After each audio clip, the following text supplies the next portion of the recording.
Halo semuanya, perkenalkan nama saya Reski Tampumulun, NPM 18010600099. Saya merupakan mahasiswi dari Universitas HKBP Nomensen Kematan Syantar. Tujuan saya membuat video ini adalah untuk melengkapi salah satu tugas mata kuliah, yaitu ekonomi moneter.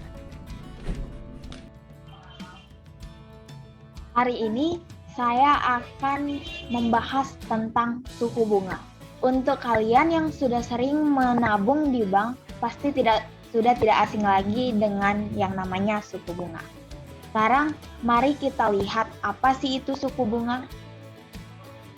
Suku bunga adalah balas jasa yang diberikan oleh bank kepada nasabah yang membeli atau menjual produknya. Dalam bank, suku bunga ada yang pertama, bunga simpanan. Bunga simpanan adalah balas jasa dari bank ke nasabah atas jasa menyimpan uangnya. Yang kedua ada bunga pinjaman. Bunga pinjaman adalah balas jasa yang ditetapkan bank kepada peminjam atas pinjaman yang didapatnya. Kemudian kita masuk ke faktor-faktor penentu suku bunga. Faktor yang pertama ada kebutuhan dana pada bank. Bank merupakan lembaga keuangan yang menghimpun dana dari masyarakat dalam bentuk tabungan dan akan menyalurkannya kembali kepada masyarakat dalam bentuk pinjaman. Ada kalanya di mana bank akan mengalami kekurangan dana, sehingga salah satu cara yang dilakukan bank adalah dengan meningkatkan suku bunganya.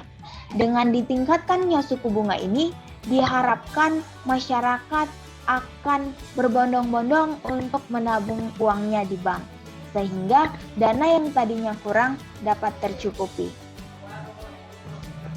Namun, ketika bank sudah merasa menghimpun banyak dana dari masyarakat, namun tingkat peminjaman masyarakat rendah, maka disinilah bank akan menurunkan tingkat suku bunganya.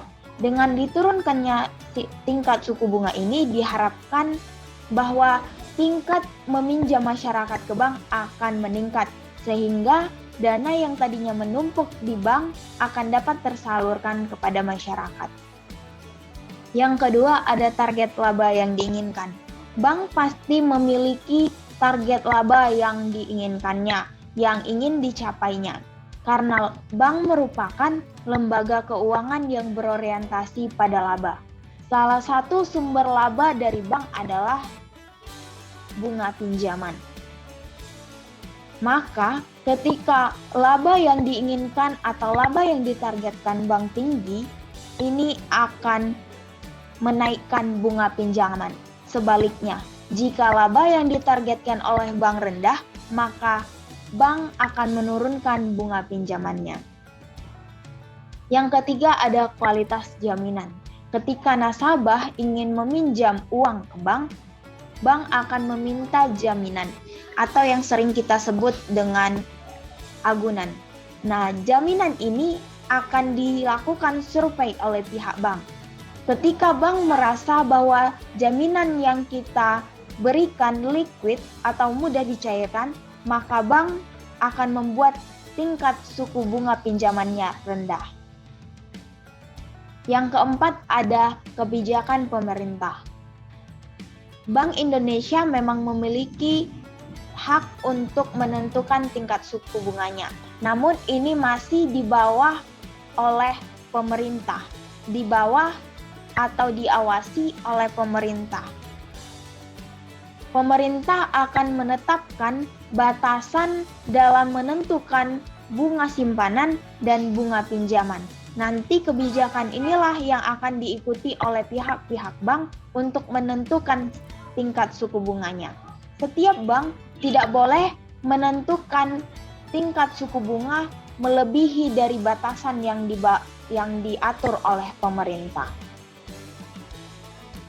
Aturan ini dilakukan supaya seluruh bank dapat bersaing dengan sehat dan tidak ada bank yang merasa dirugikan.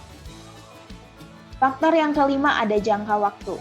Jangka waktu ini akan membuat tingkat suku bunga pada tabungan dan pinjaman berbeda. Dalam tabungan, semakin panjang jangka waktu tabungan, maka semakin rendah pula bunganya. Dalam pinjaman sebaliknya, jika jangka waktu peminjaman semakin lama, maka semakin tinggi pula tingkat suku bunganya. Ini dikarenakan semakin tinggi waktu peminjamannya, maka semakin besar pula resiko yang akan diterima oleh bank. Ada kalanya di mana nanti nasabah tidak mampu lagi untuk membayarkan tagihan yang telah ditetapkan oleh bank. Sehingga untuk mengatasi atau untuk meminimalisir resiko itu, maka bank akan menaikkan atau meningkatkan suku bunganya. Faktor yang keenam ada reputasi perusahaan. Reputasi perusahaan ini akan menentukan tingkat suku bunga yang ditetapkan. Reputasi dari perusahaan ini dapat berupa arus keuangan yang sehat, kelancaran usaha, budaya kerja yang baik, dan kegiatan perusahaan mengikuti peraturan dari pemerintah.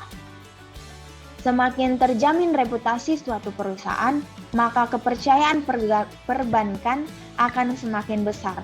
Hal ini membuat bank akan menimpakan bunga pinjaman yang rendah dibanding dengan perusahaan yang masih diragukan.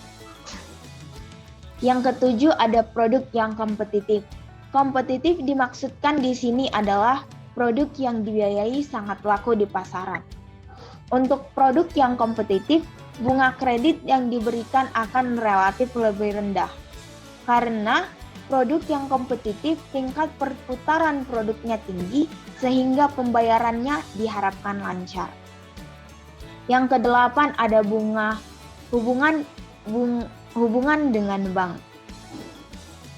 Bunga pinjaman biasanya berhubungan dengan tingkat kepercayaan. Bank biasanya mengkelompokkan dua jenis nasabah. Yang pertama adalah nasabah utama dan yang kedua adalah nasabah biasa.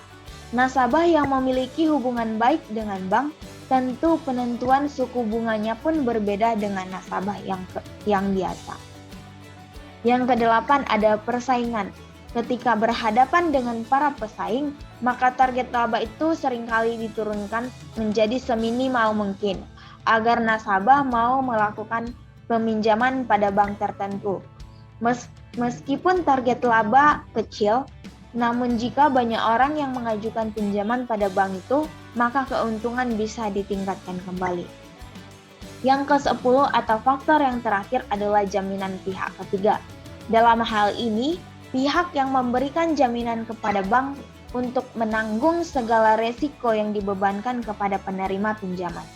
Apabila pihak yang memberikan jaminan terkenal atau orang besar, ini dilihat dari segi kemampuan membayar, nama baik maupun loyalitas terhadap bank, maka beban bunga yang diberikan akan berbeda. Sekian penjelasan saya tentang suku bunga. Saya harap video ini dapat membantu. Terima kasih.